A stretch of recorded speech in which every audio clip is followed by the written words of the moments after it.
Yenge keno makesa mabundu ya Kongo munza ya mvimba. Kumbwame mbutanga vuka beni, ngudiame vuilu munu vila lwa makaba, sediame vuilu munu vila lwa kindamba, idina munu mfumo makaba mwana ndamba, bambute ba ya yenge keno. Unuki haki ngizidi muvana mpova, mambu molevo matatu kwa nkangwa Kongo. Bambuta beto bauvo, bambukila bakulu baku moyo, bampesi bakubambukila moyo, vila kana bakulu baku, bampesi bakulu vila kana. Ni mwanda nsemi watu sisidi lusanso. Konso kia le 2 juillet kiamvu, tukalanga yenkinzi wa nene. Igina, tuti diolombila. Kwa mpangi banatuka kuangola. Mpangi bena ku Kongo d'enfoi. Mpangi bena ku Kongo RDC. Mpangi bena ku Kongo Gabon. Mpangi babonso no munza ya mvimba. Lukutu kunulwa nene. Lutisaluka kulugozi. Mubambukila yaya vita kimpa moyo.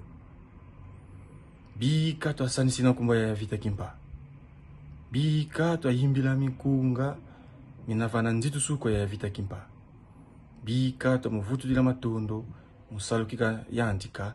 Mvita ikanuana. Yempulusu. Yito moene beto bwabu. Yakiadi toti monavo mbundu ya Kongo.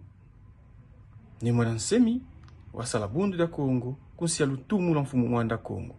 Bundu ya Kongo yena bonso asbel ya kala kreye kwa muntu ko. Bonso toti salangazi. Minvuka mieto kumunza. Bundu ya Kongo ya salwa. Kunsi ya lutumu la bakulu. Inga, lande la misa mianza ya itu feti paka minkanda bonso asbel tutondele kansi katulende kala pakabonako lwazu ke bakulu bankakabeti kwenda kunkundi bankakaba nakala kulubozi nkito titomba eske tuzolele tombo la bundu ya Kongo evombongo tutitomba daveni décision abonso no to kala kulubozi bankakati beto kunkundi nkito titomba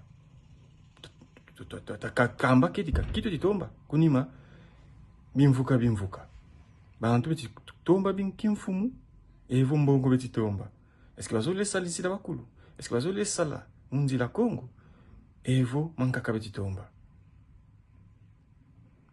ngiti lomba kwa babo mulwaka kuluwozi talwaka eno kuluwozi takembileno takembiseno ya vita kimpa babonso bala lemba lwaka kuluwozi tambikeno zimbila bafulukilwena yimbileno mikunga bambukileno zingu ya vita kimpa moyo kali yoyo ilu sansu la tusisidi fumu mwanda nsemi